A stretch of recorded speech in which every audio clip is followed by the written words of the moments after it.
Hey Canucks fans, welcome to the Line Change post-game show. The Vancouver Canucks have defeated the Chicago Blackhawks by a score of 3-2 in a shootout. The Canucks win on back-to-back nights and are now 2-0 to start this 5-game road trip. Now, before we break down and recap this game, I want to give a quick shout out and thank you to my sponsor, Gassy Jack Art, the one responsible for making this incredible artwork you see behind me. And you guys can check him out yourselves at gassjackart.com. There is a link to his website in the description down below. Now, to start things off, I have a couple little stats for you guys. After this win, the Canucks have now tied a franchise record for longest win streak against a single opponent, having won now 11 straight against the Blackhawks. The other two teams were the San Jose Sharks and the Toronto Maple Leafs.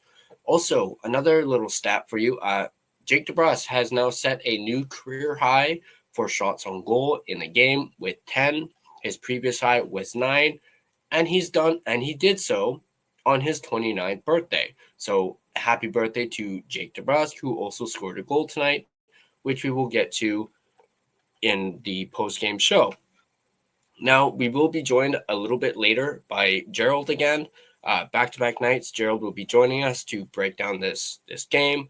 But first, let's go ahead and take a look at the goals that we saw.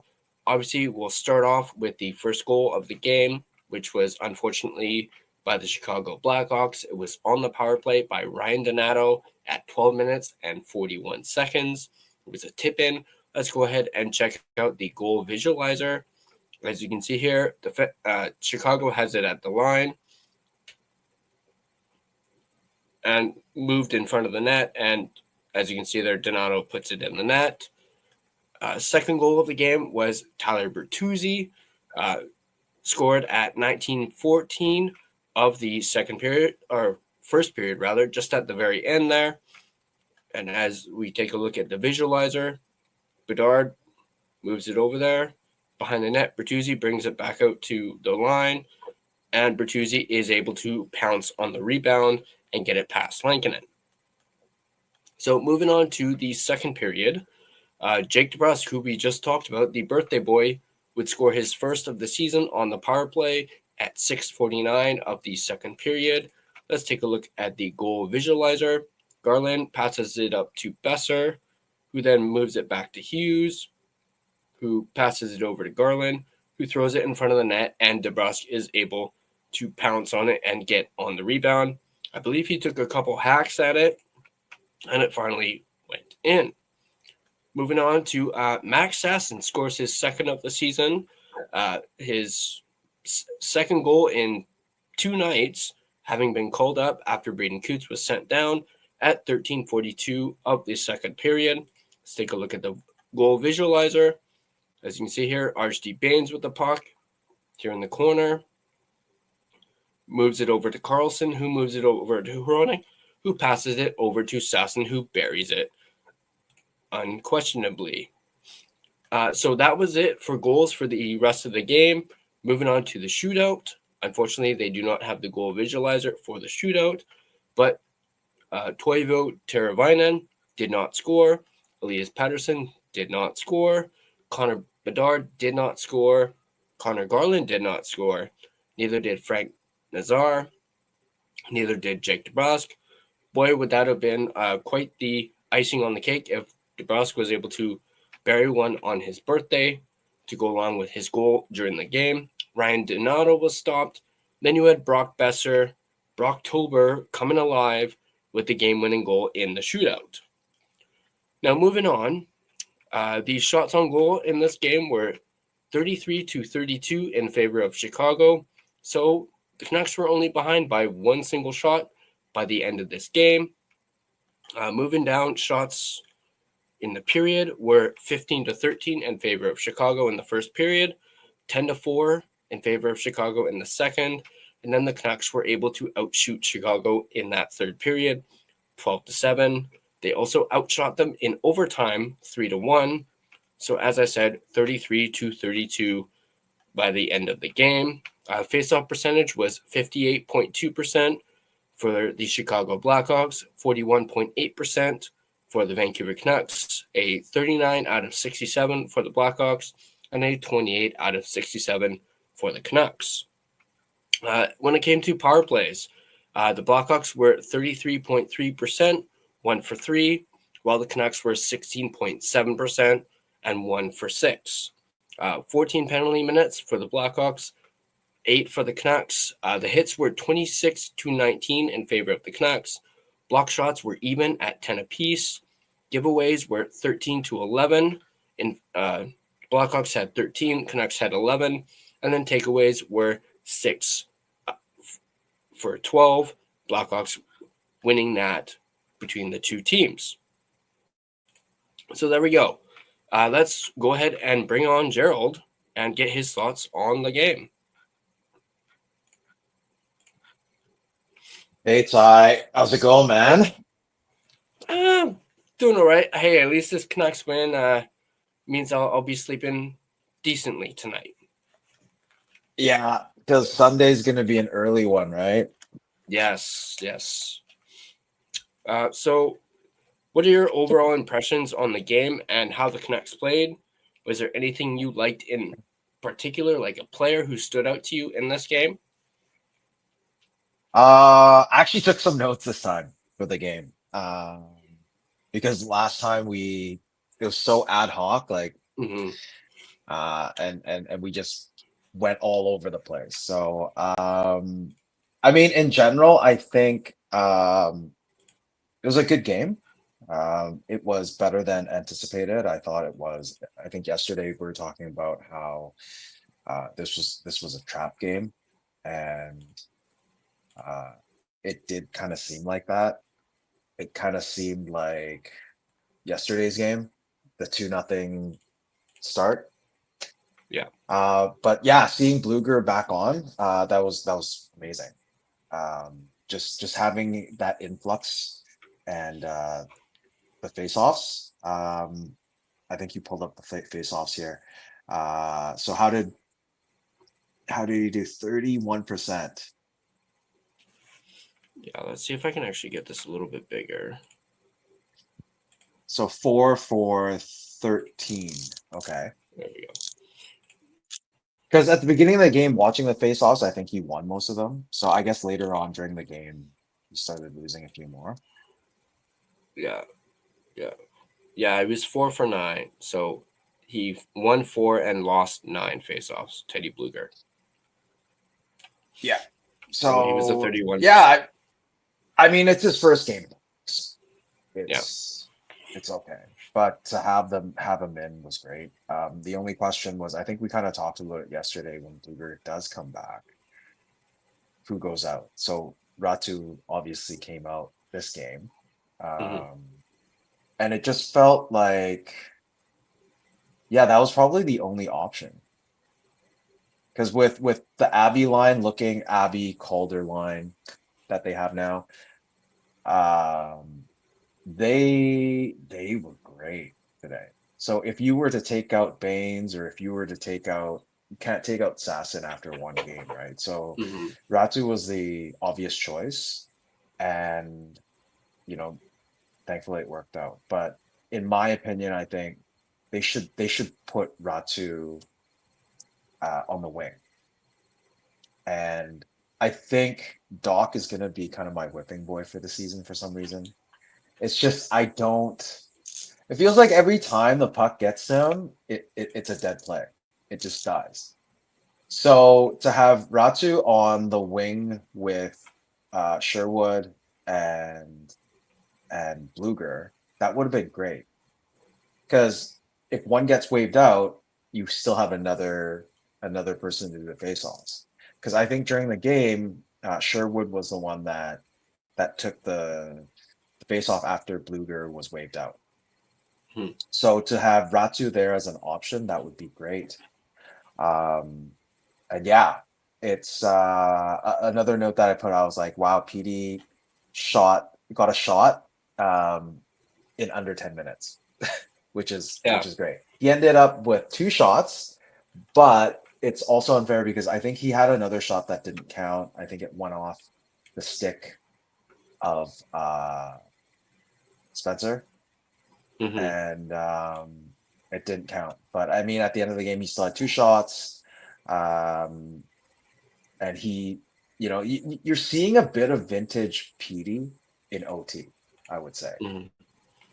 because I think he had that sort of drive. He's like, yeah, I got to finish this. I have to finish this. Mhm. So in OT, you had him go in. He held it on a little too long as usual, but he ended up going in, tried to win it.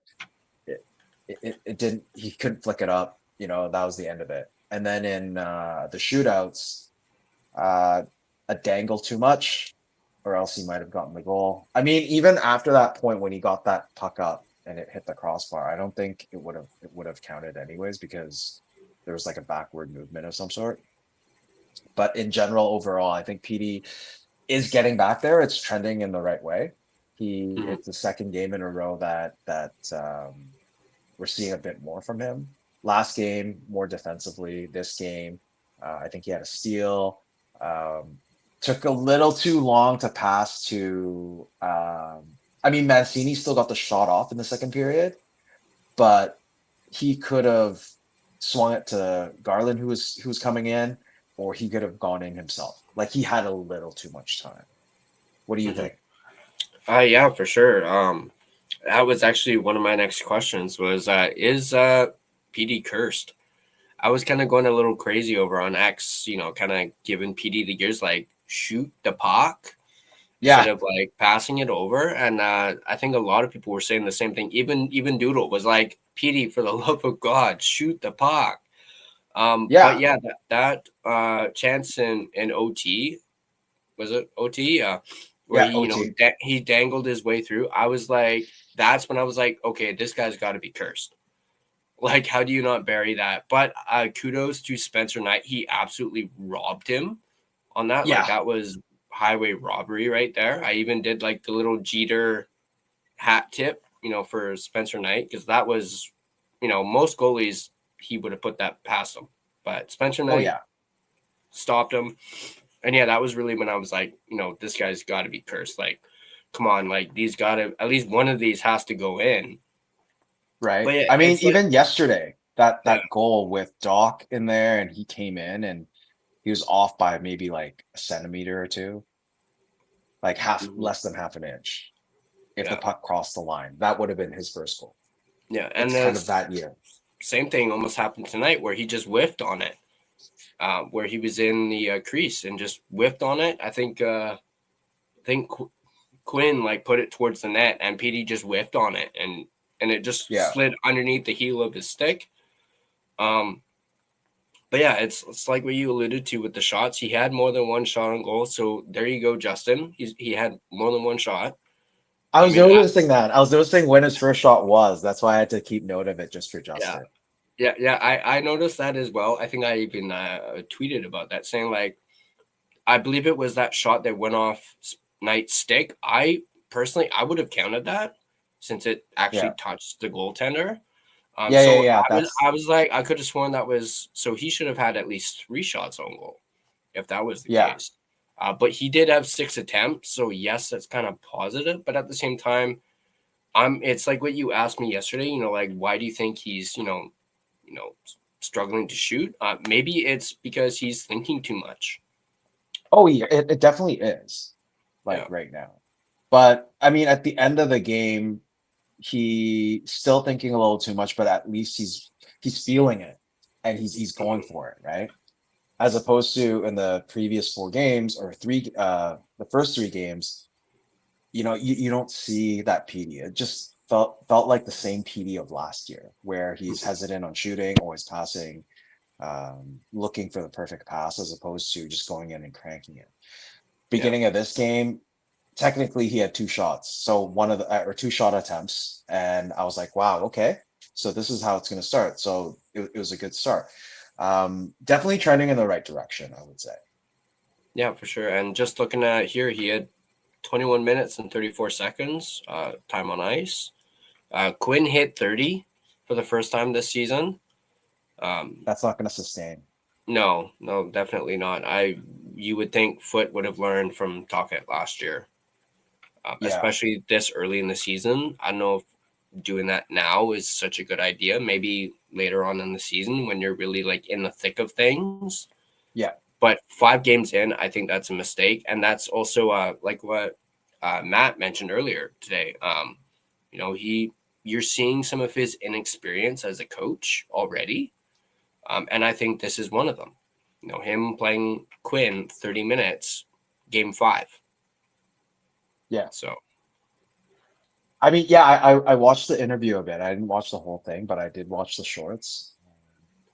Yeah, I do kind of agree with Matt in terms of the call-ups and the practices, like having Coots at practice and not sassing up. But hell, come on, man. Sasson has a goal every game, yeah, a goal in each of his Abby games and a goal in each of his Canucks games.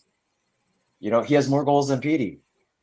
He yeah. came up here. He's a goal a game. Petey's one assist. Did he get an assist today? I can't. I don't even I remember. don't I think don't think PD so. got an assist today. No. So out of 5 games, he has 1 assist and averaging 1 shot a game. So yeah, I mean, I don't want to keep busting on him. I mean, he played well today, so we'll give him the Yeah, benefit of the doubt. But the shots guy today had to be the birthday boy. yeah, What for was sure. it? 10 shots? Yeah, 10 shots on Oh goal. my It God. was yeah. How many were actually attempted or all 10 shots stuck? He only missed 2. Okay, so 12 attempts then, pretty Yeah, much.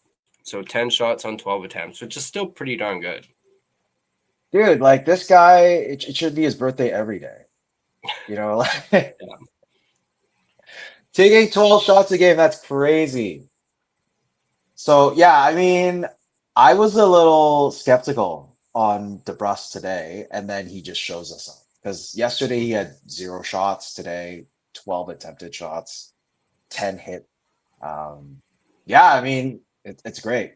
I mean, like I said, just wish it was his birthday every day. And but I feel like he's it's coming. The tear is gonna come as he's so streaky. It's hmm you never know. It's probably gonna be like a 5 game bender where he's gonna at least get a point in each game. yeah. I definitely think this is maybe the start of that banner he goes on. Like he got a goal tonight, had 10 shots on goal. Maybe we'll see this is the start of a streak that continues on against Washington. Although Washington has been playing very well, they're 4-1 to start the season. Yeah. Um, so it's probably going I to think be. they only lost their home opener, right? I don't have that up, but all I know is that they are 4-1.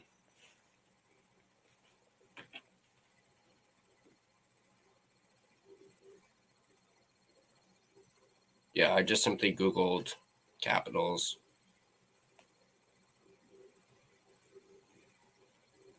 Another thing I kind of I'll take a look for it, but Yeah. another thing that I kind of wanted to touch on was what did you think of that first penalty? First penalty. That So the one was. on Kiefer Sherwood dropping the gloves. I thought that was a little weak. And actually, that was one of the things I was actually going to ask you. I was like in and out for the first period just because the Yeah. Jays game and doing all those shorts with Matt. I wasn't as in tuned into the first period. Yeah. But I did think the officiating was a little weak in this game, especially knowing that Oh, what's his name 100%. was one of the referees. Sutherland? Yeah. But I also think as much as we love Todd, I think he clearly didn't pass that on to Tyler Bertuzzi. Like if that was Todd, Todd would have dropped the gloves Oh yeah. in I a mean, he heartbeat. he just he just went down and I don't even know what the hell he was doing, but Yeah. I think apparently there was a slash before that, and hmm that's why Sherwood was really pissed off and then dropped his gloves just Yeah. to probably get the game going, get Yeah. the sort of the momentum, and so there would have been a slash on on Bertuzzi, and then it would have been an instigation on Sherwood, and I think he would have could have gotten a 5 minute for that. Hmm. So yeah, that I don't know. Because according to the rules, it should be automatic 5 minute if and an instigation if you drop your gloves and the other party doesn't drop their gloves. Yeah. So that was a questionable call. The second questionable call would have been um, on the first Bertuzzi goal. So the Hmm. second goal of the game. Uh, there's definitely, like I said, Doc, I'm sorry, like kind of my whipping boy at this point, but there was a defensive lap there. There Hmm. was definitely a defensive lap there, and secondly, it should have been goaltender interference before it got to the goal. So this is probably why the goal that was called back in the third was a makeup for that. Even though it was, it's not really a 50-50, but you can tell he obviously tried. They said they tried to poke the puck, but you move the whole pad, then it would have been a save if the stick wasn't there, right? Hmm. So that was the right call. But I think it would have been a makeup for the one in the second in the first period where he obviously kind of bulldozed over Lanky. He lost his stick, and then Lanky made a save, and then the goal happened. So Hmm. yeah, I mean, in general, the whole game, I think there were a few questionable calls. Yeah, for sure. And I'm glad you brought up the Bertuzzi potential goaltender interference. I definitely thought that should have been, and I have to agree with Yeah, you. I do think that call in the third period was a makeup call because they didn't. I mean, honestly, watching this, I thought Bertuzzi should have had at least 5 penalties in this game. I mean, there was the trip in the third period on Garland that was missed. Um, oh yeah. Well, no, that was a makeup for sure. There were yeah, two makeups. yeah, Um, and then I think there was another one on PD. yeah. Well, yeah, because So I think Petey got tripped up. yeah, so PD got tripped up. Garland could have gotten one but didn't. Like Yeah, it happened on Garland first, and then PD got tripped up, and people like I don't know yeah, that if we were in Vancouver, people would have been yelling, but that yeah, would have been a makeup for that Garland one. yeah. Just to go back, Washington. So Washington lost to Boston 3-1 on their home opener. And then ever since then, they've been on a 4 game winning streak. One against the Islanders, 4-2, Rangers 1-0, overtime against the Lightning 3-2, and then tonight 5-1 when Ovi got his 898th goal. So potentially on Sunday at 9:30 Pacific time or 12:30 in Eastern time, that game Ovi might get his 900. What do you Yeah. think about that? Yeah, I mean, I could for sure see it happening, especially with the way the Canucks have been playing the last at least 2 games anyway. I don't think they'll have a chance if they go down 2-0 for the fifth straight game. I don't think they'll be able to pull that magic out again. At least not against the Caps, who have shown they're a really good team this year. Um, but yeah, I think this might be the one wrench in our road trip against the Caps. I mean, you can never count out the Caps. So Yeah, I mean the Caps are playing strong. They actually do have a really good team. Wilson, Pierre Luc Dubois, obviously Ovi, and that new rookie. yeah, Uh, yeah, protest. yeah, Yeah, Protus. So um, yeah, it's going to be a tough challenge for the Canucks on Sunday, especially given the early start. And Canucks tend to do poorly with early starts. hmm, They have a travel day tomorrow, and then not even a morning skate. It's like, boom, let's go. Let's yeah, get the game going. So, yeah. Especially with the way they've played in the first period, the last 4 games too. yeah. Um, the one of the goals, the first power play goal for Donato, uh, that is a questionable sort of lapse right there, because PD definitely didn't even see him. He was just standing right beside the net. PD had his back to him, or this is Marcus Pettersson, had his back towards him, and it was like a tapping goal. So there was a bit of lack of communication on that goal in the first. And what led to that power play was a weak slash on Kane on that breakaway, which, yeah, another thing about the questionable sort of refereeing today. Mm-hmm. Yeah, I'm just looking at it back on the visualizer. And yeah, I see what you mean about Pedersen giving it away around the boards there. Yeah. But yeah, that's one thing I wanted to comment on too. It seems like every game, Kane's had at least one penalty. Like he's, we talk about, this person's, a goal per game. I guess Sasson in this case. Well, Kane's like a penalty per game right now, which So was we were all, Myers. yeah, we were all concerned about when he was traded.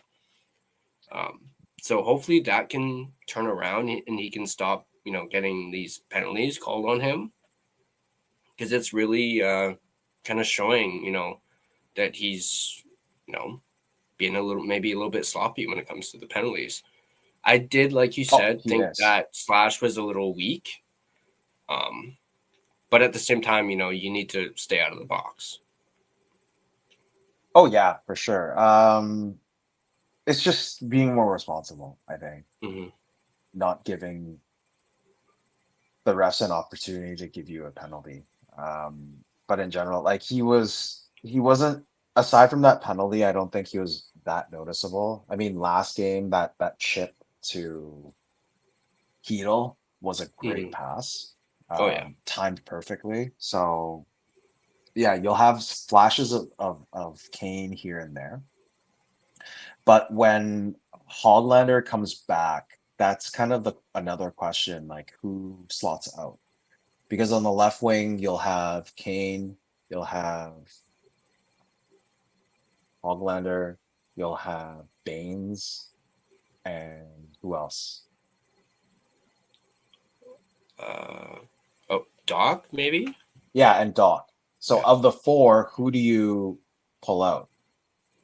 Would you sit Kane or would you sit Doc? I mean, obviously, it's a no-brainer for me. I would sit Doc, but is Kane going to be playing 82 games? The guy's 34 already, right? Yeah. So there could be some games like rest for him. Mm-hmm. I mean, he's already Um, played 5, so yeah, because I don't even know when the last time he played a full season. He was injured the season before, and then he played playoffs, right? yeah. I think you'd have to go back to maybe his San Jose days when he played an actual full season, or maybe actually he might not have even played a full season. Even with San Jose, I don't think he played a full 82. So going back all the way rookie year with Atlanta, all the way in, he's never played a full 82 game season. The most that he had was 75 with San Jose, and this was 2018, 2019, which is his second year with San Jose. And then before that, in Buffalo, Max was 70, Winnipeg 74, Thrashers 73. So, and then Oilers in 23, 24, he played 77 games. So I would say probably hovering around the 70 game mark this year. And then you'll have an option to throw in, some players in. Yeah, for sure. Wow, he must have I know WHL isn't a full 82 game season, but that must have Yeah. been the longest he's played is with the Giants, like his Oh yeah. career wise. So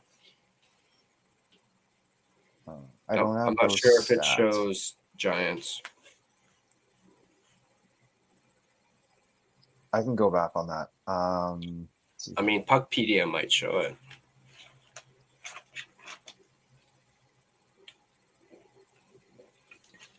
I don't think Puckpedia would have it. It's just yeah,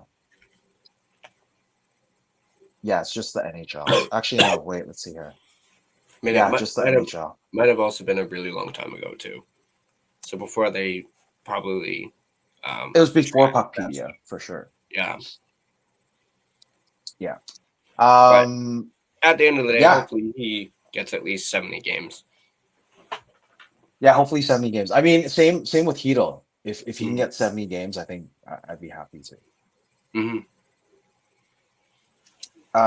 Another thing, let's see here. What else? In the second, yeah. So another thing for for PD was in the second, I think around the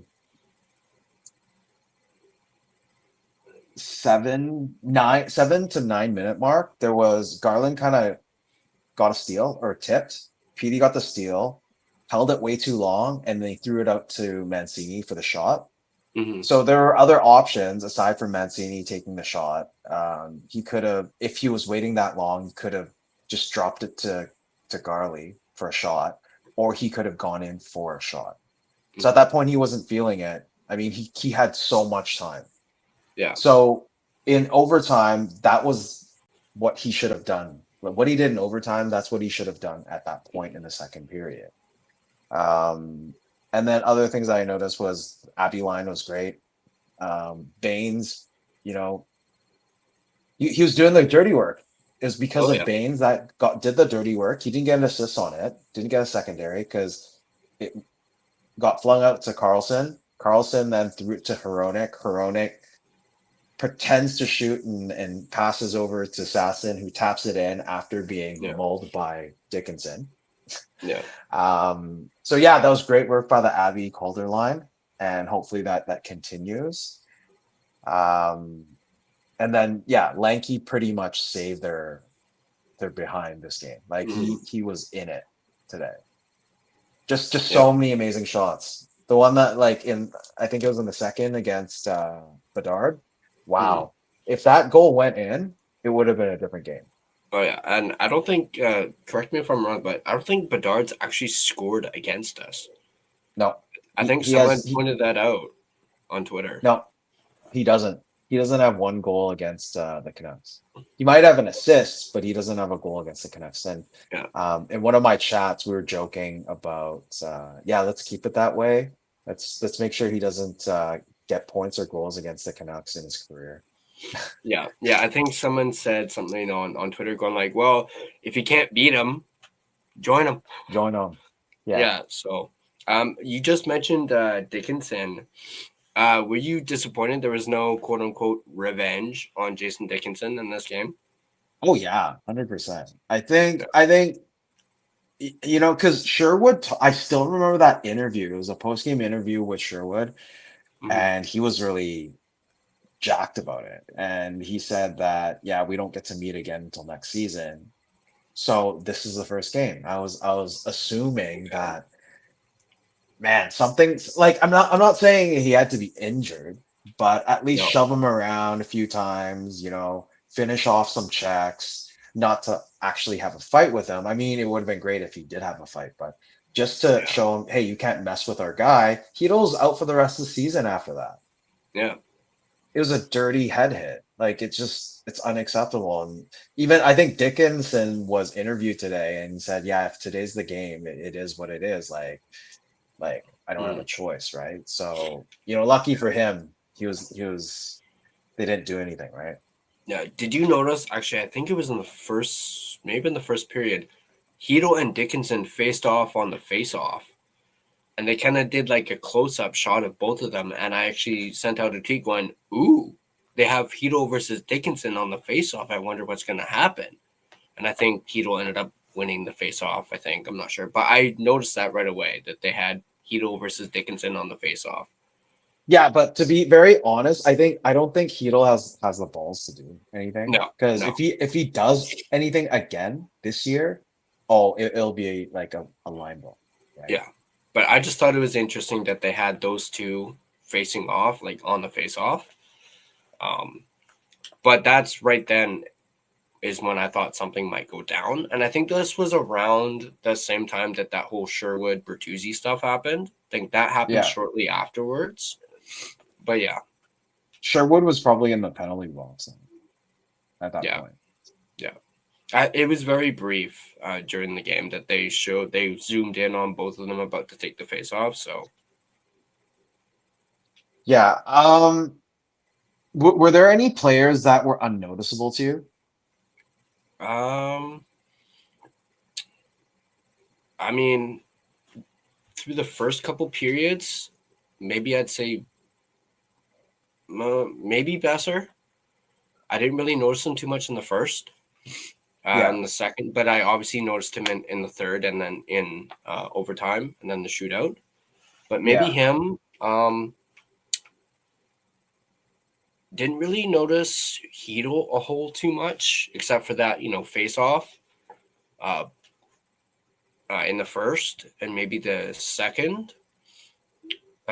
One person I didn't really notice until later, I guess maybe the second period, was maybe DPD.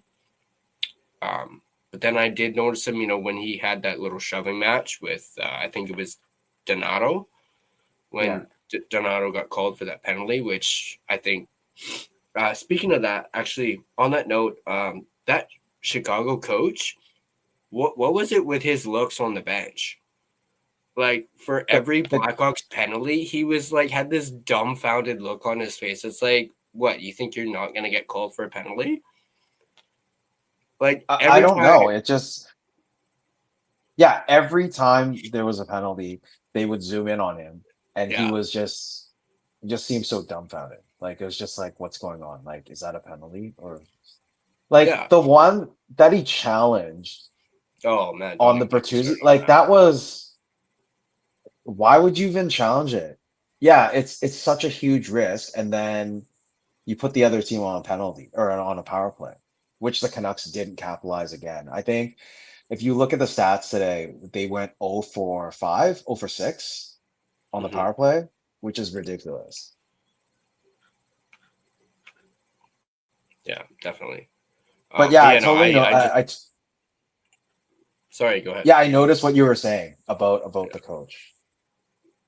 Yeah, I think it was Bick Nazar even like tweeted out like a screen cap of like one portion of it, and when they did the whole challenge thing, he tweeted about it saying like, "This is what I think of like challenging," or something like that. You can probably like look it up. I'm kind of paraphrasing, but I thought that tweet was hilarious.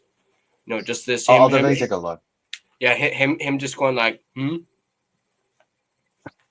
it was so funny. Like, I was laughing so hard whenever they zoomed in on the coach. I've also never heard of that coach before, too.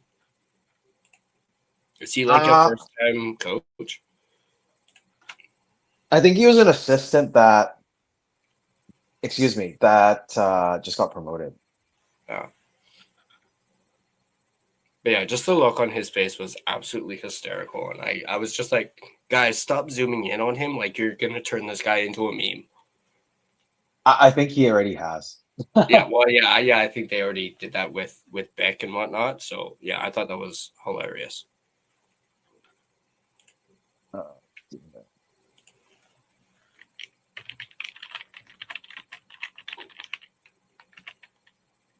Can you actually show the tweet? Can you show tweets on the screen? Yeah, let me just quickly bring it up. I actually don't have it on me, but I can quickly get it. Just gotta wait for my. Yeah. So did you know that the Canucks? Interesting fact is the Canucks have won 11 times against the Hawks the last few years. I think it's the longest right now. Yeah, I mentioned that at the top of the stream as a fun little fact. That that's actually kind of interesting. They've met 12 times. Was it? Yeah, I think the was other it 12 teams, times in said the other two teams shootouts? were San Jose and Toronto. San Jose I don't and know if Toronto? they said anything about shootouts. San Jose and Toronto were the two like highest as well. They have beaten them 11 11 times. All right, I No, found but the in tweet. terms of shootouts, I think the Canucks and Hawks have faced off in 12 shootouts, with the Canucks now winning 8. Actually, no, it would be Mhm. 13 and 8 of the 13. So Hawks have won 5 times. Yeah. All right, here's the tweet. Me trying to figure out why do you challenge this man? Just that look on his face, like, oh man. Yeah, I didn't think he would challenge either. Yeah, I don't understand. Like, was he like trying to like stall or something like that? Because there's no way that's gonna get overturned. Well, you never know, right? You never know, but I think typically on, like, you would have a video coach that would look through it and say, "Hey, is this viable or not? Is this, if we challenge it, do we have a case for it?" When I was watching the game, I didn't even see that happening, and he's just like, "Let's just challenge it." Because maybe he Yeah, saw Bertuzzi getting all riled up and fired up and saying, "Yeah, that's a goal," and he just challenged it. That's my feeling, but I don't know. I didn't see what's behind the scenes. yeah, probably. I do like this tweet from Vic as well. Let's actually see if I can find it. I thought this was actually pretty interesting. Um, Canucks had 3 multi-goal comeback wins last year. They have 2 in the last 25 hours. Yeah, It's a good point. it is. Obviously, Big is a good friend of the show. I had him on during the summer. He was absolutely amazing to have on. But yeah, there's that tweet as well, just above 11 straight victories over the Blackhawks, ties franchise record, or longest win streak versus a single opponent. And Yeah. mentions 3-0-0 with Shorty on the call. So hopefully Shorty is on the call on Sunday morning. Yeah, it's an early one. I think it is him. Yeah. They're on the trip.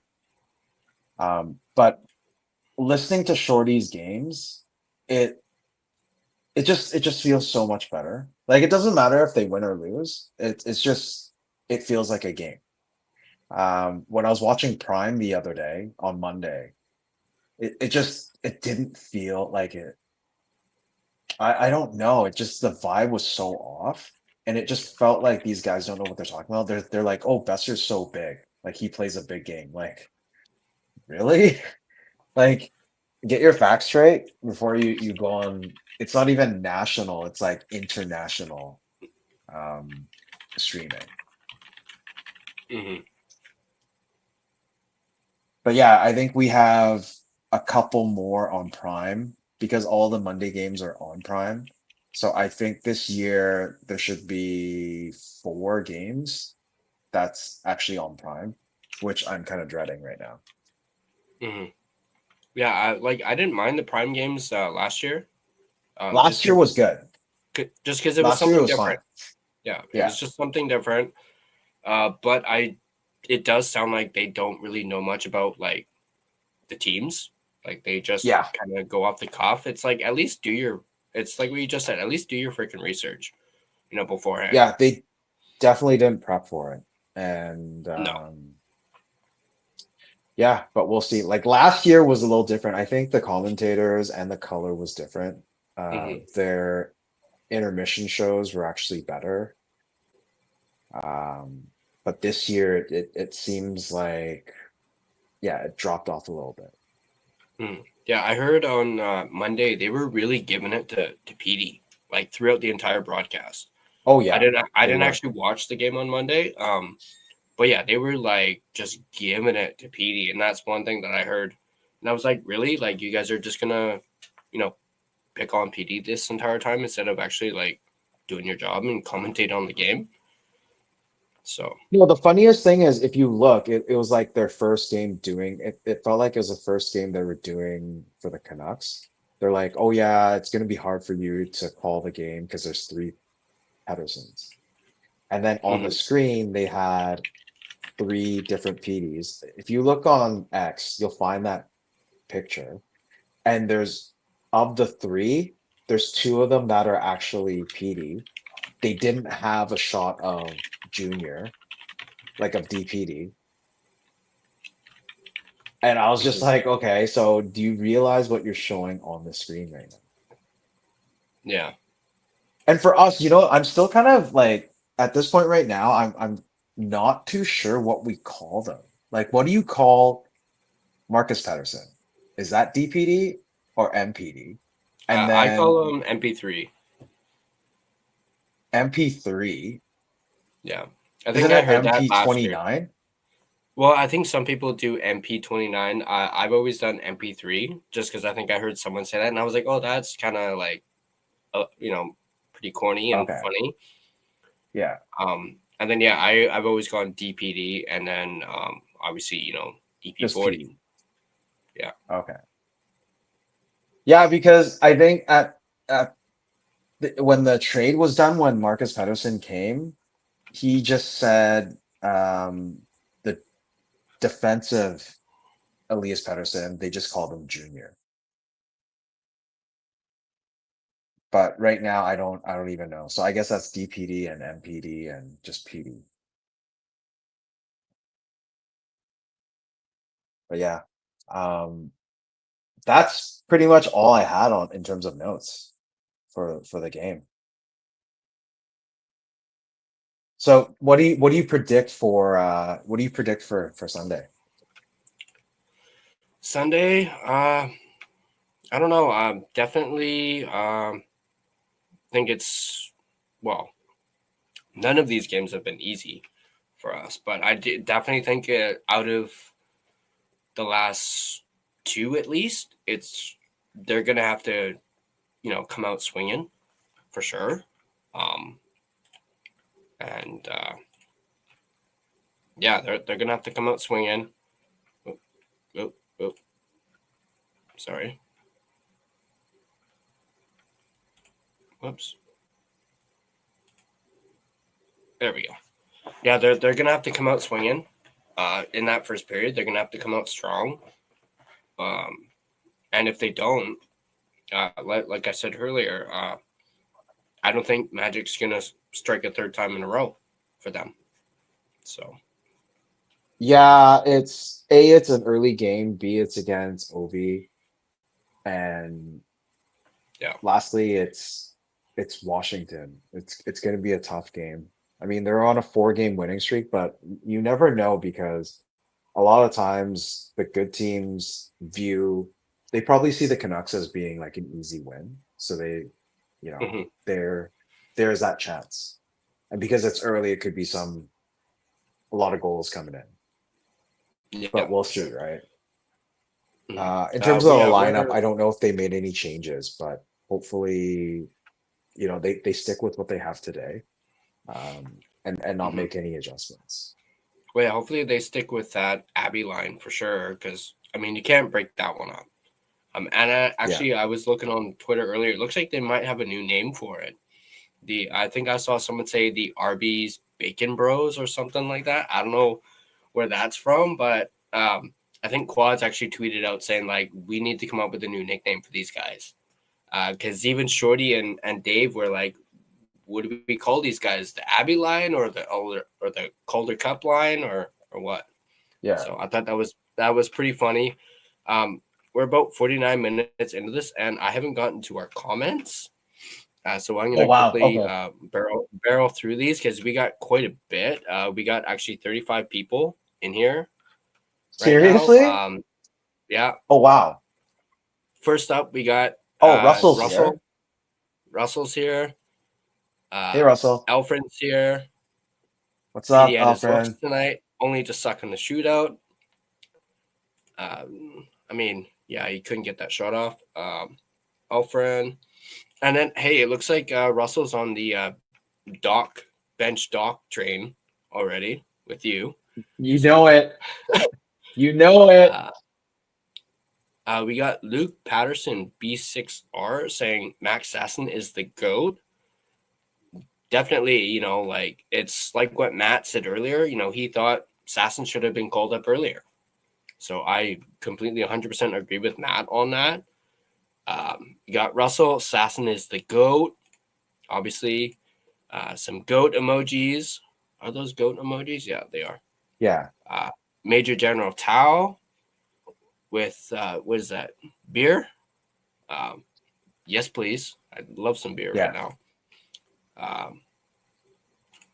Major General Russ wants Lecker over O'Connor.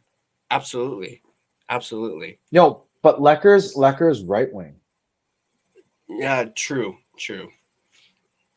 Um, 11-0 since 2021. I believe that's in reference to the Blackhawks. Yeah. Um, They've been Major General bad for a while. not a good challenge. Absolutely. Also with the Major General, I guess it's true. He does follow Major General everywhere he goes. Um, more. Garland and King can play both sides. Oh, interesting. So, Russell, what would you suggest? If Lecky comes back in, you sit Doc, then would you have Garland play the left wing and then have Lekaramaki on the right wing with PD?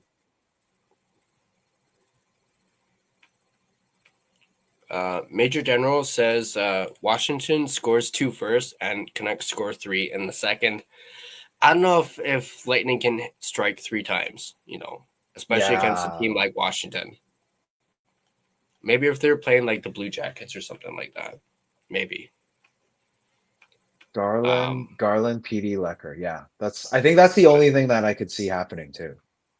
Gerald does ask, But do you think Lekaramaki gets back in the lineup for Sunday? there's a slight possibility, I would say, but I mean, if it was me, I wouldn't mess up the lines right now. They're at least vibing. There's some sort of chemistry with the lines. And but at the same time, with that said, sitting Lecky out for this would be his if for Sunday, it would be his third game, right? And if you're going to be sitting him in the press, what's the point? Might as well just throw him down to Abby. Yeah. Get some top line minutes. Abby needs it. They lost. They got shut out in Laval today. Yeah. And yeah, Abby pretty much lost everyone, right? We like right now they only have Kratzov and who else is that down there? LeBate. Debate, And that's Waters. pretty much it. And Waters, I mean, he's an AHL lifer, Yeah. but I think yeah, yeah, Waters played his first game tonight, actually. So yeah. So you need something down in Abbey in order for them to win. Like right now, it doesn't look like they even have a chance to get mhm. back to Calder Cup or into the playoffs this year because pretty much all the good players are up here right now. Yeah. And you're sitting out Lecky, you're like Mancini's up, um, DPD's up. You have the Abbey line, Sasson, Carlson, and Baines. You have Ratu that's up. So, like, what is down there right now that can make Abbey go? It's going to be very tough. Yeah.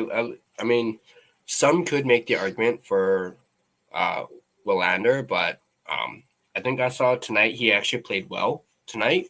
He showed a lot more than he has in the last couple games. I think someone said he actually looked more like a pro tonight, but I don't think he got well. He obviously didn't get on the score sheet tonight, but I guess that's one name you could say. But I totally agree. Most of the guys from Abbey are up for the Canucks, and you'd be silly to break up that Abbey line right now, especially after the last 2 games. Yeah, I mean, to be very honest, I think I actually want to ask Russell, like, if since Ratu's being sat right now, like, wouldn't you bring up if you were to bring up someone, you'd bring up Ratu? Like, I would sit Doc and have Ratu come up and play the wing because Ratu can play left, and to have a line of Ratu on the wing with Bluger and Sherwood. Dude, that's an awesome line. And I think Tyler and I were talking about it earlier. If someone gets waived, like Bluger gets waived, then Ratu can come in, and Ratu's face-off is not bad. So I mean, it's definitely doable, right? Hey Russell, you want? I should ask Tyler though, but if Russell wants to come on, we should bring him on, man. Yeah, definitely. Wanted to mention something. You mentioned it yesterday. You were talking about the Rangers game. Did you say you were going to be at that game? Yeah, I'll be at that game. All right, so Sam and I will see you at that game then. Awesome. I'm actually going with Jordan. No, Jordan from Unleashed, or sorry, Uncensored. So we'll be at the game. And if anyone that is watching this stream wants to meet up, I'm not too sure if Clay is going to be there, but we'll probably be at the, what is it, Legends locker room, captain or Legends locker room. Yeah, Legends locker at room. the intermission, and we'll just meet up everyone that's in the community, in the Canucks YouTube community. Yeah, because I think I'll be in Clay's seats because these are tickets I got from Clay. Because I think it's a Tuesday, and I think he's bowling on Tuesday. Yeah, 316 or 319. I'm actually not sure. He hasn't actually sent me the tickets yet. Oh, okay. Cool. But yeah, that was one of the games that I picked up. So sounds good. Yeah, definitely. Russell, we can do that. Yeah. I mean, we all have cell phones, so maybe I'll grab one of those like to go mics, or actually, you know what? Jordan might have a couple if he's So Jordan, apparently Jordan was messaging me and saying that we're going to be live at the Rangers game. So we'll see how we're gonna do it, but we'll definitely be in touch with you, Russell, and hopefully get something together and definitely. collab on this, and we'll be live at the game, and you'll be calling the games, I think, because are you still streaming the games live? Yeah, I think he is. Yeah, he's still streaming the games live, even during the intermission, so we don't have to deal with Luke Gastic. Although I don't think we've seen him on the broadcast so far this season. Like, no, not yet. On wood, yeah. So, on it Tuesdays, probably not. Isn't it usually on the weekends that he does it? I don't even know. I don't even look out for him. So, yeah. I'm just glad we haven't seen him yet. So let's keep that going. Because even for a Friday game like tonight, it was weak. It was there were only 2 people at the intermission, right? Yeah. So yeah, if you're on the stream, you're watching the stream, make sure you head over to Nothing is Perfect. Nothing with instead of the O, he uses a 0. The actual letters, or the actual number 0, not the word. And he streams every single game. And hopefully at the Rangers game, which is Tuesday, I believe it's the 28th of this month, he will be streaming, and we'll probably hop on maybe during the intermission, and we'll talk some Canucks. Yeah, so about 11 days from now.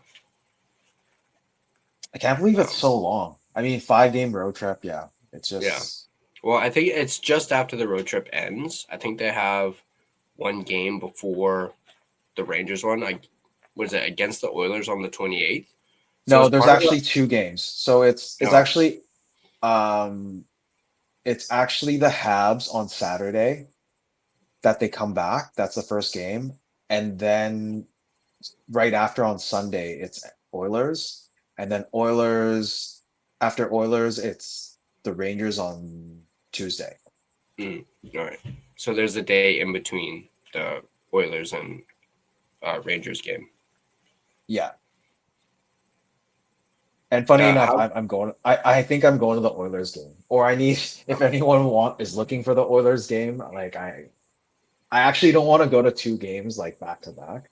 Yeah, that's fair. But if anyone wants to, can reach out, DM me for the game.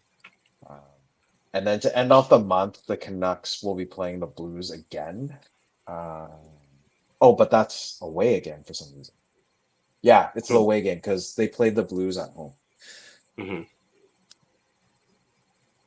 Yeah, the next 2 months are going to be jam packed, and the Canucks actually have, I think, 12 more back to backs within Yeah, for the remainder of the season. yeah. I think they said 13 on the broadcast in total.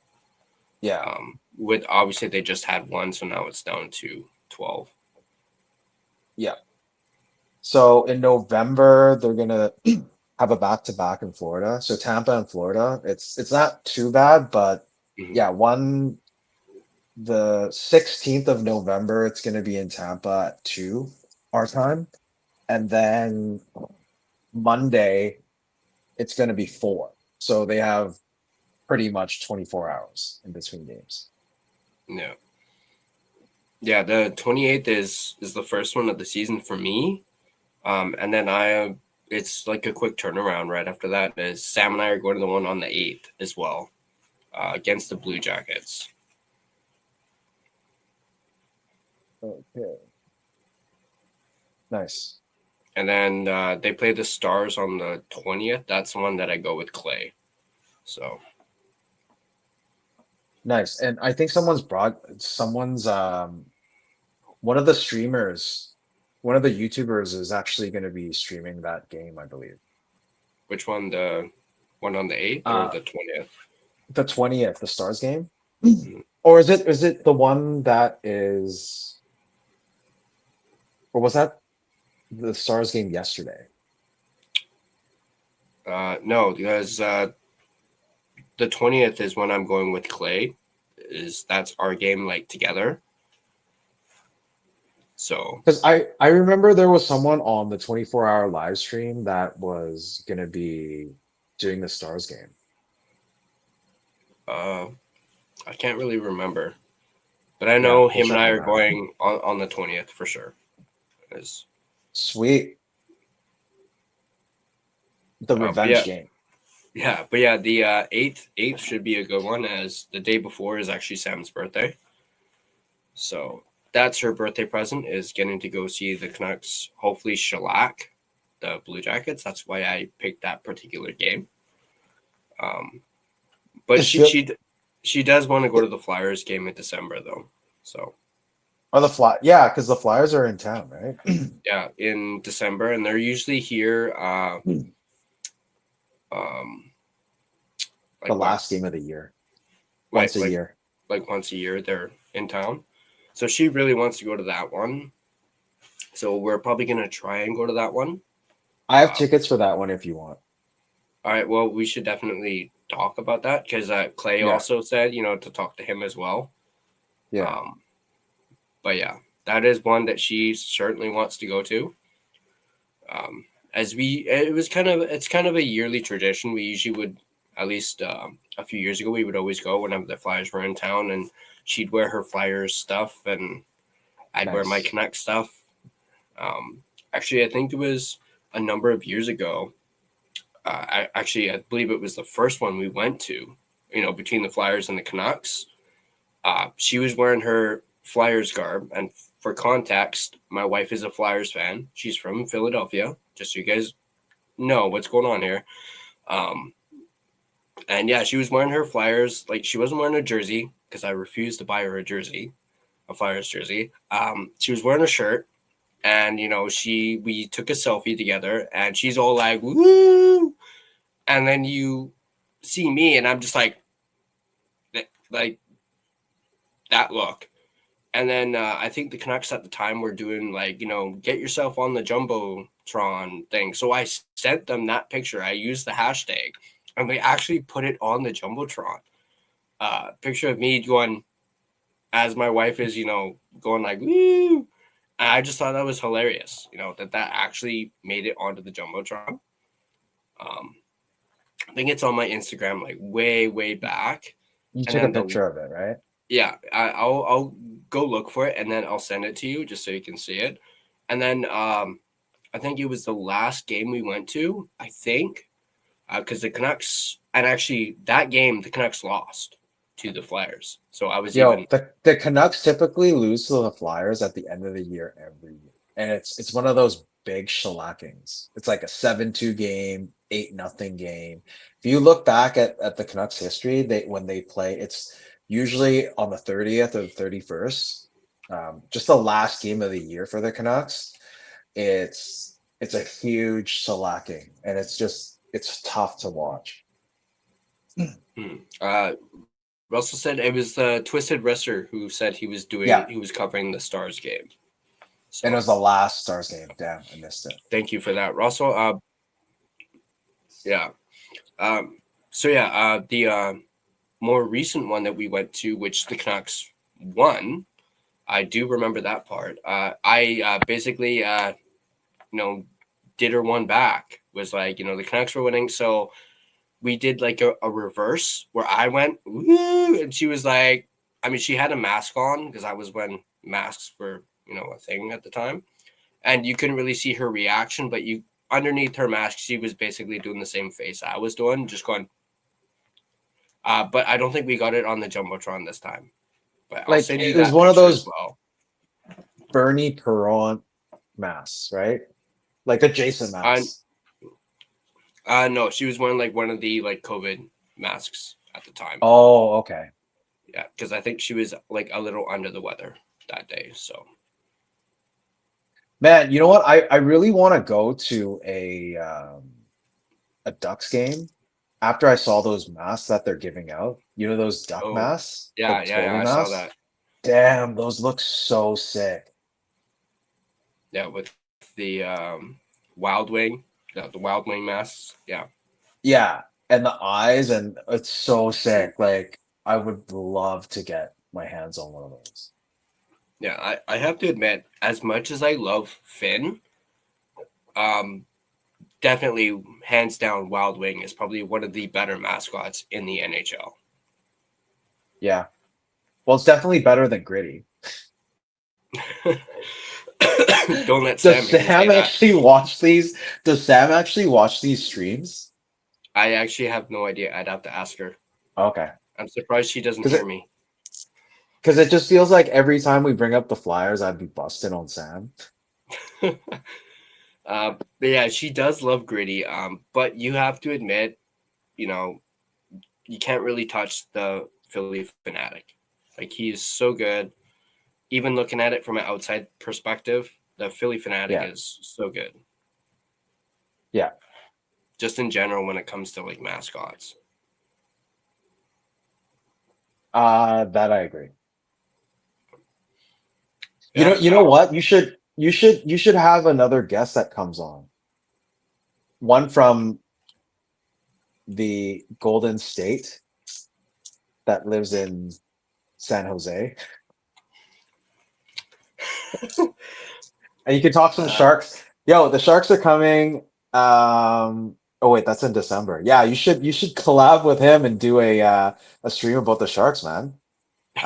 Oh, they have a back to back on the 28th of November. So they go to San Jose, and then the next night they play the Kings. So that could be something you can consider. I'll probably consider it. We'll see. Um, see what's going on Yeah. for that. Let me just see. Is that anything or everything that I wrote down for my notes? It feels like Yeah. every time we do these streams, it's at least an hour. So it's this is Yeah. another almost an hour 15. Yeah. An hour and 9 minutes. But yeah, and I still have some shorts to edit and cut up for between with me and Matt. Um, but yeah, it's like what I told you earlier. I had a blast doing that. I wasn't nervous at all. For those of you that may have watched it earlier, I wasn't nervous at all. I thought the interview went really well. Also, I want to point out, Russell, I'm sorry I wasn't able to get to your question. I only had 20 minutes with him, so I had to kind of like cut some things out. I had a bunch of questions for him that I wasn't able to get to. There's obviously certain ones that I wanted to get to, but hopefully I can have him on again in the future. I mean, I don't want to, speak for him, but it sounds like he's open to it. But yeah, he was great to have on. I can check off Matt's Karras on my list. I have him under Dream Guess, so I wasn't expecting to get into that category. Once again, I need to thank Gerald for that because I was too, chicken shit to ask him myself, at least in person. But yeah, I really enjoyed that interview. He was great, and I'll admit I was pretty pumped up after it ended. Honestly, him and I probably could have talked for like 45 minutes. I would have asked him about, like Team 1040 those days. And I did really like his answer with that question that I always ask everybody, which is, what's one thing you would change in Canucks history? 2011. Obviously everyone's going to probably say that 2011, which they have. I think I've had a couple where they've had a different answer. They've talked about like, draft picks that the Canucks have had. I forget who it was. It may have actually been J-Pat who said, drafting Pasta instead of McCann. I thought that was a great one. But yeah, he did say 2011, and in particular, he referenced the riots. And he told us a little story about how he was at Rogers Arena when the riots were happening, shortly after the game, about to go into the dressing room to talk to the players. And then he said he got a text from a friend saying, your city's burning right now. So I thought I was very interesting to hear his perspective from that. And he's, 100% correct on that. That was obviously something most Canucks fans, I would think, would want to change, not just the result of the game, but what happened afterwards as well. I mean, they have a movie or a documentary on it. Yeah. So it's very unfortunate that something like Vancouver is known for that. But yeah, it actually makes us worry, or makes me worry too, because I think in '94 there was something similar too, just not on that level. Mm-hmm. But 2011 pretty much tops everything. It was just very unfortunate that we just had the Olympics Mm-hmm. and the world knew about Vancouver. And then all of a sudden, we have the playoffs in 2011, a year after, and all this happens, loitering, burning cars. I mean, there's a lot of pictures that look really cool, but it looks like it's from a movie, but it's actually real life. And yeah, I mean, thank God there weren't people that were injured to a point, or people that lost their lives, but still stuff like that shouldn't happen. I mean, everyone cares about the Canucks, everyone cares about their sports team, but it shouldn't get to the point where you burn down the city, right? Yeah, definitely. And yeah, I mentioned to him briefly that I was actually there downtown during the game, ended up leaving after the second period because, I figured, oh, the game's over. There's no point in still, staying. So I ended up going back to the North Shore, walking off the C bus, turning around to go look at downtown, and that's when I saw smoke. And then I get home, I turn on the TV to watch the news, and then I see literally where I was standing, which is right in front of Post. There's a car flipped over and set on fire. I was literally standing right there, like probably within 30 minutes. It was on Georgia, in between the library and Canada Post, right? Yeah.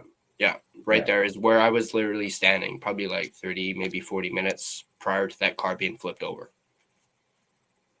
So that to me is still to this day is crazy.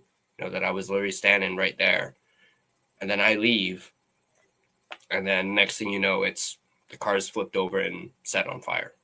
So I mean, thank God you left early. I mean, I remember, because I was not in Vancouver at that time. I was actually overseas.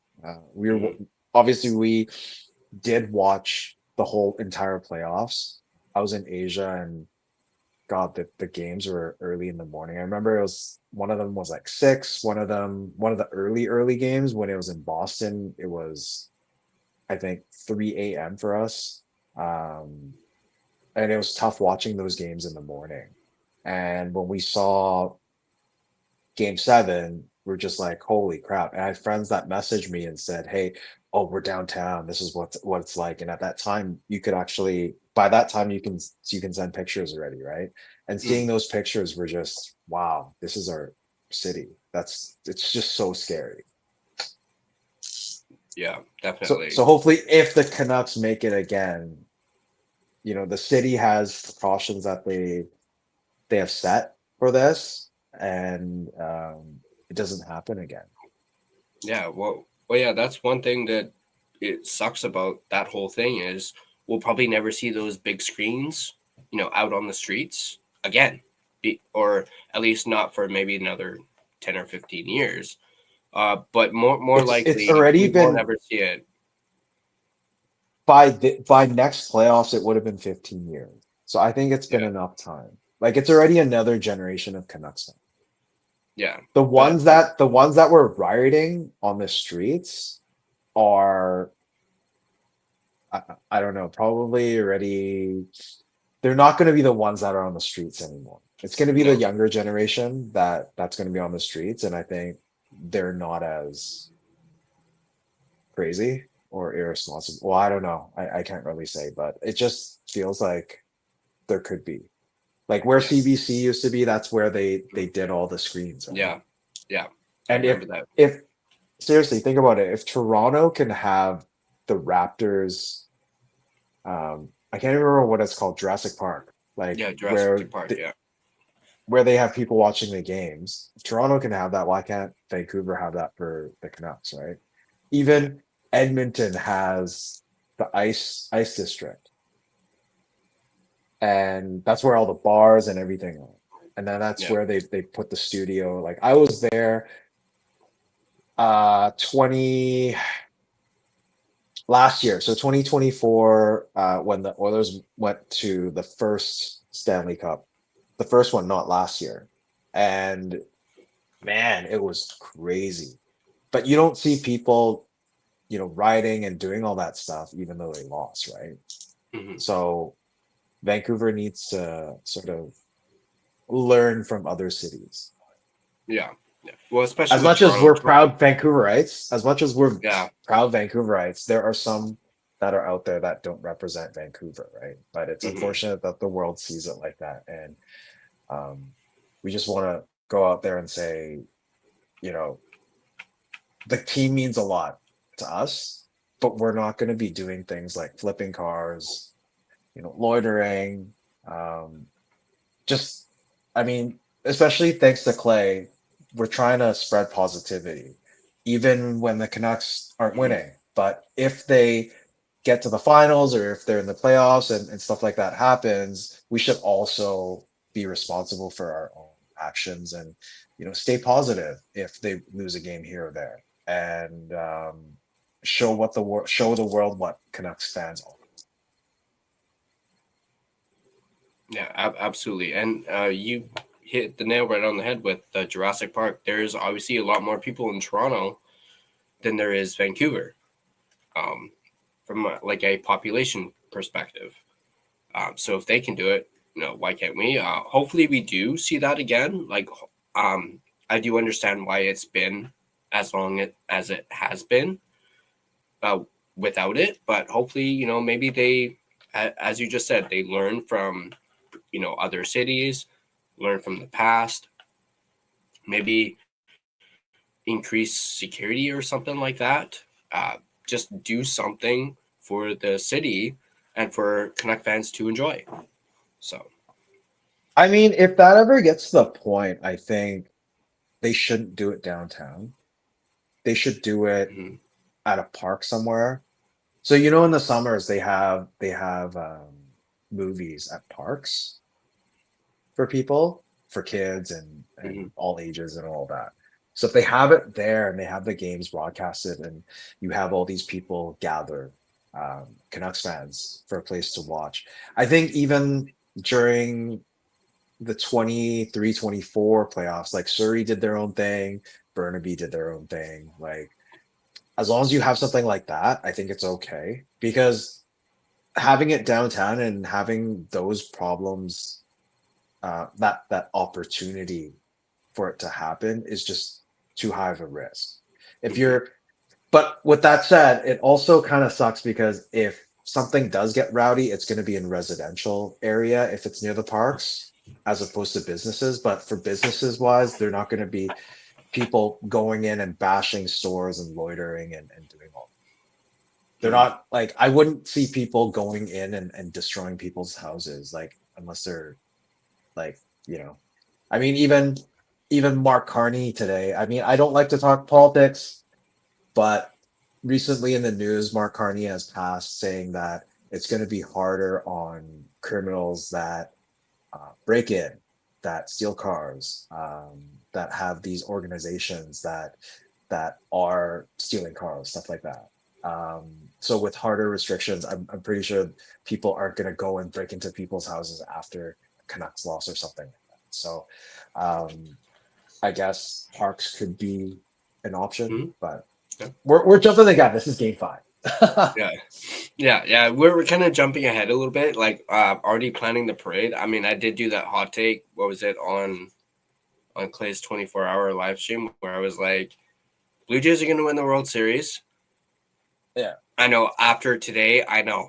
And then next year, the Canucks are going to win the Stanley Cup. And with Abby having already won the Calder Cup, it's going to be like a trifecta. I know a lot of Blue Jays fans are probably like, really? After tonight's game, I don't even want to talk about it. I'm still pissed off about it. Yeah, you haven't talked about it all stream, so. There's a reason for that. And I'm really glad that the Canucks won in a shootout tonight, or else I would have had a hard time doing this tonight. But no more Blue Jays talk. We're an hour and 22 minutes in. Is there anything else you wanted to talk about the game? No, I think we reached everything today. And yeah. Are there any more comments? I think there's like two more. Oh, so I think it was a few more. Russell's for Russell. Yeah. So talk soon. Thank you for dropping by, Russell. Yeah. Hopefully he sees us later on. But yeah, definitely thanks for stopping by, Russell. Appreciate it. Appreciate your support. And definitely, hopefully we can do that Rangers game and hop on with you, do some sort of collaboration. If not the three of us, as in me, you, and Jordan, at least hopefully one of us, who knows, we'll definitely for sure have to talk about that for sure. I'm totally down. I'm not planning a post-game show for that game just because, I'll be at the game. Or we could just do the post-game show at the arena. Yeah, we could definitely do that for sure. We could probably do it at the sports bar. Yeah, definitely. Yeah, totally. I mean, Jordan has his like gimbal and everything, so he might do that there. But in a sense, like you could do a collab doing the line change with Canucks Uncensored, like a joint thing. Yeah, definitely. And then just tag your Instagram, tag your X, tag your like all your medias, right? And then we could talk about that. Yeah, definitely. And who knows, maybe I will actually go out and get like a one of the same microphones that Jordan has, just so I can have one on my own. So I can also do, if I'm ever at Canucks games, I can quickly do something instead of, just holding my phone up to my face and whatnot. So yeah, definitely. We'll definitely talk about that with Russell for sure. And Jordan as well. But yeah, thanks for tuning in, guys. This has been great. I have to show off my jacket first. Oh yeah, that's dope. It's actually a Canucks. But I love this. Anyways, yeah, definitely. I actually I was wearing my Blue Jays hoodie earlier, just like I was wearing when I was talking to Matt earlier, and I was like, okay, I need to throw something on over top. because that's how pissed off I was. I was like, I got to throw something on. And I almost actually grabbed that Horvat jersey that we were talking about yesterday. And then I went with the Luongo one. So, I but yeah, thought about that after I got in the stream, and because we were talking about it, but if I come back on again and if we continue to do this, I'll wear that Sprite jersey, and yeah, you'll see the Miller jersey on the 28th, right? 28th. Yeah. Yeah, so I'll be wearing that jersey on the 28th, and you guys can see that. Yeah. Yeah. Thank you Apparently, for joining us. Thank you for having me again, Tyler. yeah. And remember to smash that like button and subscribe if you haven't. I actually sent this link out to one of my Canucks in Hong Kong groups. So I don't know if any of them are watching. They haven't commented. One of them messaged me about it, but hopefully we get more subscribers for you and get this channel rocking. Yeah, for sure. Actually, on that note, talking about the Sprite jersey, apparently Sam wishes she would have gotten one of those because she Oh, really? absolutely loves those. Yeah. Yeah, it's gonna be harder to find, but Yeah, I think definitely, you, definitely. yeah. I regret not getting one without the name. If I just got it plain, it would have been fine. Mm. Um, so like ongoing, I think if there's any special jerseys or whatnot, I'm not gonna get a name on them. Like, because it's better to have a jersey that doesn't have a name that when you're going to games and people like that. Like we had that Yeah, conversation last time. Like yeah, Horvat doesn't play here. Why would you have a Horvat jersey on, right? yeah, So yeah, ongoing like going forward, I think it's best to not get names on jerseys. It'll cost you less at that point, and also you can wear it longer. Whereas now I yeah. can't really wear it. So That, and you can also always just go to like a sport check or something. And if you really want a name on it, you can just take it to a Lids or a sport check, and they'll do it for cheap compared to yeah. actually having that price involved when you buy the jersey. No, the reason why I got it at that time was because I think it was at the end of the year. I brought it in at the end of the year to get it stitched up, Okay. and season ticket members get a discount. Mm-hmm. So it cost me cheaper than lids. I think it cost Yeah. me under $100 to stitch up. Oh, So well. it was worth it. Yeah. Yeah. Um, Sam did mention, because we were having a conversation earlier today about me having you on last night, and she did mention she doesn't like the Johnny Canuck one. That Okay. I think Jordan has that one of PD with the Johnny Yeah. Canuck on the front. I don't understand why. I absolutely love that one. I think Yeah. it's great. I'll admit I'm not really a fan of the lettering, but I can let Yeah, the that lettering is a slide. little off. But I Yeah. do like the logo itself. And you know, going back to the Sprite jersey, I know you weren't a fan of the salmon red. I actually have that old salmon one. Like I don't have no idea where it is. It might be actually in storage. But I had one of those like red, dark blue ones. It didn't have a name on the back. That's good. I think it was an old. I want to say Coho or something like that. Was the person who was doing the jerseys at the time. And then when I was Yeah. actually playing hockey, I put my own name on the back. Like I had a Tape. friend or something like stitch it onto the back without a Oh, number. nice. So, but like I said, I think that's in storage somewhere. But I do have, and it's super small. Last time I wore it, it barely fit because it was when I was like 10, 11 years old is when I had that jersey. But I did like what they did with the switching out the colors. Yeah. I've always thought this, and I don't know if I'm, you know, alone on this, but I know a lot of people are like, bring back the white skate jersey. And I'm like, 100%, absolutely do it. But what if they had the skate jersey in the current like blue and green colors? Do you think that would sell? That could work. I Yeah. mean, it would really depend on the design, but I could see that happen. Yeah. Like, I've always thought that that could be a great, like, not necessarily retro reverse, but like an alternate jersey. Just take the skate and just do the colors blue and green. Or just make the Canucks Orca black. Or that. I think that's definitely That'd be pretty slick, man. All black jerseys, black helmet, black gloves, everything, all black, but with an Orca in the middle. That'd be Yep. so sick. But I mean, I can see the skate in these colors as an alternate. That'd be pretty nice. Yeah.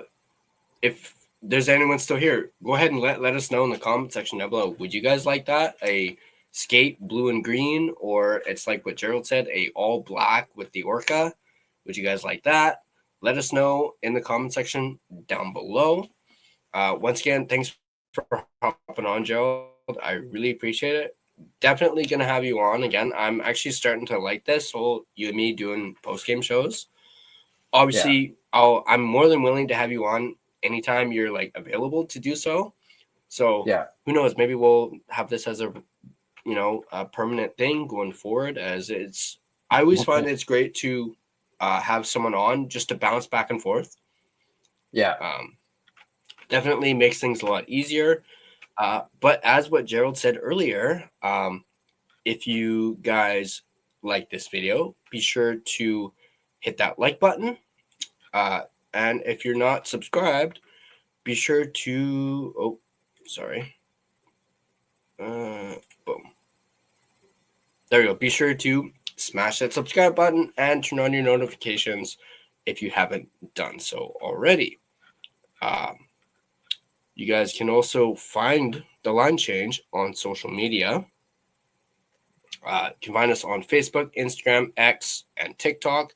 As you can see there, at The Line Change on Instagram, The Line Change on Facebook, at The Line Change on Instagram, Line Change Man on X, and the TLC Podcast on TikTok.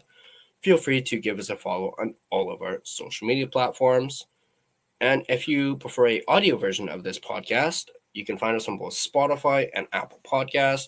On Spotify, feel free to give us a follow as well as rate and review us. It is, of course, greatly appreciated. Any last words, Gerald, before we head off? That's it. This was fun, Tyler. Thanks again for having me. Yeah. Well, that is the Line Change post-game show. I hope you guys enjoyed it.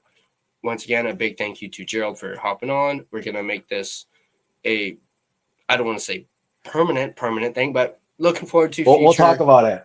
Yeah, we'll talk about it. We'll definitely talk about it. Hope you guys enjoyed. Once again, Gerald, thanks again. And I hope you guys enjoy it. And I'll see you guys in the next video.